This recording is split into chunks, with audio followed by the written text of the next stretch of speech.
এবার হয়তো বাংলাদেশের ক্রিকেট অনেকটাই বদলে যাবে। বাংলাদেশের ক্রিকেটে দিনবদলের হাওয়া এসেছে কিংবা দিনবদলের হাওয়া লেগেছে আমিনুল ইসলাম বুলবুল যখন বাংলাদেশ ক্রিকেট বোর্ডের প্রেসিডেন্ট হয়েছেন তখন থেকেই। কারণ হচ্ছে নতুন নতুন কিছু পরিকল্পনা তিনি এনেছেন, নতুন নতুন কিছু চিন্তাভাবনার প্রয়োগ ঘটানোর চেষ্টা করছেন তিনি, এবং সে কারণে কিন্তু বাংলাদেশের ক্রিকেটে বেশ কিছু পরিবর্তন আমরা ইতিমধ্যে লক্ষ্য করতে পারছি, কিংবা পরিকল্পনার দিক থেকে অন্ততপক্ষে পরিবর্তন লক্ষ্য করতে পারছি। এর অংশ হিসেবে ইতিমধ্যেই আপনারা জানেন যে বাংলাদেশের ব্যাটাররা যেহেতু বড় শট খেলার ক্ষেত্রে কিছুটা পিছিয়ে অন্যান্য দেশের তুলনায়, এবং বাংলাদেশের ক্রিকেটাররা কিন্তু বিগ হিট খেলতে খুব একটি পারদর্শী নয়, যার কারণে কিন্তু তাদেরকে বিগ হিট শেখানোর জন্য, পাওয়ার হিটিং শেখানোর জন্য কিন্তু পাওয়ার হিটিং কোচ হিসেবে জুলিয়ান উডকে আনা হয়েছে। এছাড়া বাংলাদেশের উইকেটগুলো নিয়ে কিন্তু সবসময়ই অনেক ধরনের সমালোচনা রয়েছে। বিশেষ করে বাংলাদেশের হোম অফ ক্রিকেট হিসেবে পরিচিত মিরপুর শেরেবাংলা ক্রিকেট স্টেডিয়ামের উইকেট নিয়ে সবচেয়ে বেশি সমালোচনা রয়েছে, এবং সবচেয়ে বেশি নিন্দার ঝড় কিন্তু রয়েছে এই উইকেটটিকে নিয়ে। বিশেষ করে সর্বশেষ যে পাকিস্তানের বিপক্ষে বাংলাদেশ 3 ম্যাচের টি-20 সিরিজ খেলেছে, সেখানেও কিন্তু পাকিস্তানের বিখ্যাত কোচ মাইক হেসন সহ দলের অন্যান্য ক্রিকেটাররাও কিন্তু এই উইকেটটা নিয়ে অনেক ধরনের কথাবার্তা বলেছেন, অনেক ধরনের সমালোচনা করেছেন। এছাড়া বাংলাদেশের ক্রিকেটাররাও বিভিন্ন সময়ে সেই মুশফিকুর রহিম, তামিম ইকবাল, মাহমুদুল্লাহ রিয়াদ তারা যেমন বলেছেন, সাকিব আল হাসান বলেছেন, তারপরে বর্তমান সময়ের কিন্তু লিটন কুমার দাস, নাজমুল হোসেন শান্ত তারাও কিন্তু মিরপুরের এই উইকেটটাকে নিয়ে অনেক সমালোচনা করেছেন। সেই উইকেটগুলোকে বদলে দেওয়ার জন্য, সেই উইকেটগুলোকে আন্তর্জাতিক মানের করার জন্য কিন্তু আবারও ফেরানো হয়েছে টনি হেমিংকে। যে টনি হেমিং কিন্তু উইকেট বিশেষজ্ঞ, অর্থাৎ পিচ বিশেষজ্ঞ, এবং পিচ বিশেষজ্ঞ হিসেবে তিনি, তার প্রোফাইলটা কিন্তু অত্যন্ত হাই।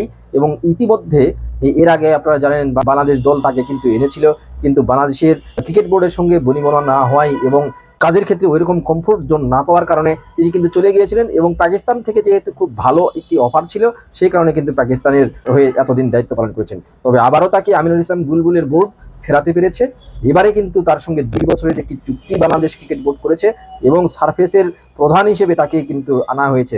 বাংলাদেশের বিভিন্ন উইকেট কিন্তু তদারকি করবেন, দেখবেন, এবং তারা পরামর্শে কিন্তু বাংলাদেশের উইকেটগুলো তৈরি করা হবে। এবং তিনি পিচ কিউরেটর যারা রয়েছেন বাংলাদেশের, তাদের সঙ্গেও কিন্তু কথা বলবেন, এবং এটি কিন্তু অত্যন্ত জরুরি। কারণ হচ্ছে যেহেতু 2 বছর সময় তিনি থাকবেন, এই সময় যদি বাংলাদেশের যেসব পিচ কিউরেটর রয়েছেন তাদেরকে নিয়ে যদি তিনি কাজ করেন এবং তাদেরকে নিয়ে অনেকটা সময় কাটান, সেক্ষেত্রে তারা কিন্তু টনি হেমিংয়ের কাজের ব্যাপারগুলো দেখতে পারবেন, এবং কাজের যে প্রসেসগুলো, সেই প্রসেসগুলো সম্পর্কে জানতে পারবেন, এবং কীভাবে কোনো একটি আন্তর্জাতিক মানের খুব ভালো মানের উইকেট তৈরি করতে হয়, সেই ক্ষেত্রে কিন্তু তারা খুব ভালো একটি অভিজ্ঞতা কিংবা ভালো একটি জ্ঞান অর্জন করতে পারবেন। তো আমার মনে হয় যে 2 বছর সময় টনি হেমিংয়ের জন্য অনেক বড় সময়। তিনি যদি কমফোর্ট জোন পান কাজের ক্ষেত্রে এবং তার সুবিধা মতো কাজ করতে পারেন, তার চাওয়া মতো যদি কাজ করতে পারেন, তাহলে আমার মনে হয় যে বাংলাদেশের যে আন্তর্জাতিক ভেন্যুগুলো রয়েছে, যে স্টেডিয়ামগুলোতে প্রতিযোগিতামূলক ক্রিকেট হয়, সেই প্রতিযোগিতামূলক আসরের মাঠগুলোর উইকেটের পরিবর্তন আসবে এবং অনেক স্পোর্টিং উইকেট হবে, এটি কিন্তু আশা করা যাচ্ছে। সেই সঙ্গে জুলিয়ান উড রয়েছেন, তিনি যদিও মাত্র 1 মাসের জন্য থাকবেন, কিন্তু এই 1 মাসে তাকে আসলে দীর্ঘ সময়ের জন্য পাওয়া খুব কঠিন, কারণ তিনি এরকম শর্টার বেসিসেই কিন্তু কাজ করেন সারা বিশ্বব্যাপী। কারণ হচ্ছে বিশ্বের প্রথম বিশেষজ্ঞ পাওয়ার হিটিং কোচ কিন্তু এই জুলিয়ান উড, যার কারণে কিন্তু তার ডিমান্ড অনেক বেশি। এই কারণে তার প্রতি আগ্রহ মানুষের বেশি, তার কিন্তু শিডিউল পাওয়াও খুব কঠিন। কিছুদিন আগে তিনি শ্রীলঙ্কায় কাজ করে এসেছেন। তবে জুলিয়ান উডকে দিয়ে শুধুমাত্র জাতীয় দলে যারা রয়েছেন তাদেরকে নিয়েই শুধু নয়, এর পাশাপাশি আমার মনে হয় যে আন্ডার-19, আন্ডার-14, 15, বিশেষ করে আন্ডার-19 এই মুহূর্তে খুব ভালো খেলছে, আপনারা জানেন। তাদেরকে নিয়ে অন্ততপক্ষে কয়েকদিন কাজ করা দরকার। এছাড়া যারা এজ লেভেলে রয়েছে, অর্থাৎ বয়স ভিত্তিক ক্রিকেটে রয়েছে, আন্ডার-14, 15, তার সেই ক্রিকেটারদেরকে, এই ক্ষুদে ক্রিকেটারদেরকে নিয়ে কিন্তু একটি সেশন করা দরকার আমার মনে হয় জুলিয়ান উডের। কারণ হচ্ছে যেহেতু এই তরুণ উদীয়মানরা নিজস্ব মেধায় কিন্তু উঠে আসেন, এবং এই সময়ে তারা কিন্তু খুব দ্রুত সবকিছু রপ্ত করতে পারেন, সবকিছু শিখতে পারেন। সেই কারণে জুলিয়ান উডের শিক্ষা যদি এই সময় তারা পান, সেটি কিন্তু তাদের গেঁথে যাবে, এবং তারা এখন থেকে নিজেদেরকে গড়ে তুলতে পারবে ওই পরামর্শ অনুযায়ী। এই এজ গ্রুপের সঙ্গে কিন্তু অবশ্যই এজ গ্রুপের যারা কোচ রয়েছেন তাদেরকেও কিন্তু সেই সেশনে রাখতে হবে, সেটি ডেলিভার করতে পারবেন ক্রিকেটারদের মাঝে। ইতিমধ্যে আপনারা জানেন বাংলাদেশ ক্রিকেট বোর্ড কিন্তু খুব ভালো একটি প্রসেস নিয়েছে। জুলিয়ান উডের অধীনে একটি ওয়ার্কশপের আয়োজন করেছে, যেখানে বিসিবির হাই পারফরমেন্স কোচ যারা রয়েছেন এবং সিনিয়র কোচ রয়েছেন, তারা কিন্তু সেই ওয়ার্কশপে অংশ নিয়েছেন। দীর্ঘ সময়ের এই ওয়ার্কশপে এই মুহূর্তে বাংলাদেশ জাতীয় দলের সিনিয়র সহকারী কোচ যে সালাউদ্দিন আহমেদ, তিনিও কিন্তু ছিলেন, সোহেল ইসলাম ছিলেন। এছাড়া অন্যান্য যারা স্বনামধন্য কোচ ডোমেস্টিক ক্রিকেটে, তাদেরকে নিয়ে কিন্তু জুলিয়ান উড একটি সেশন করেছেন, সেটি আমার মনে হয় যে খুব কার্যকর ভূমিকা রাখবে। তো সব মিলিয়ে এই কাজগুলো যদি প্রসেস অনুযায়ী এবং ভালোভাবে করতে পারে বাংলাদেশ ক্রিকেট বোর্ড, আমার মনে হয় যে বাংলাদেশের বাংলাদেশের ক্রিকেটের খোল নলচে পাল্টে যাবে এবং অবশ্যই অভূতপূর্ব পরিবর্তন আমরা দেখতে পারবো অচিরেই।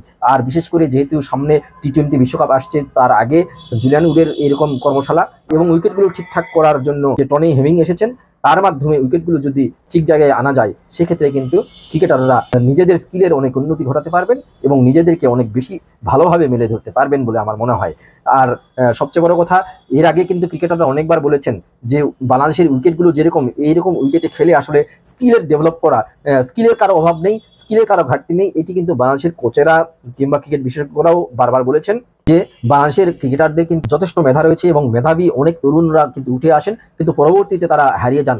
এর পেছনে কিন্তু কারণ বাংলাদেশের যে ক্রিকেট অবকাঠামো রয়েছে এবং উইকেটগুলো রয়েছে, স্টেডিয়ামগুলো রয়েছে, সুযোগ সুবিধা রয়েছে, সেই সবের কিন্তু অনেক ঘাটতি রয়েছে কিংবা অনেক তারতম্য রয়েছে সুযোগ সুবিধার ক্ষেত্রে, এবং একটির সাথে আরেকটির কিন্তু সামঞ্জস্য না থাকার কারণে এই ক্রিকেটাররা কিন্তু হারিয়ে যাচ্ছেন। তো আমার মনে হয় যে যদি টনি হেমিং এবং জুলিয়ান উড স্বাধীনভাবে কাজ করতে পারবেন এবং কাজ করার কমফোর্ট জোন পেয়ে যান, সেই ক্ষেত্রে বাংলাদেশের ক্রিকেটের কিন্তু অনেক উন্নতি সাধন হবে এবং ক্রিকেটাররাও নিজেদেরকে আরও মেলে ধরতে পারবেন এবং নিজেদের যোগ্যতা ও সামর্থ্য মেলে ধরে আন্তর্জাতিক ক্রিকেটে বাংলাদেশকে সাফল্য এনে দিতে পারবেন।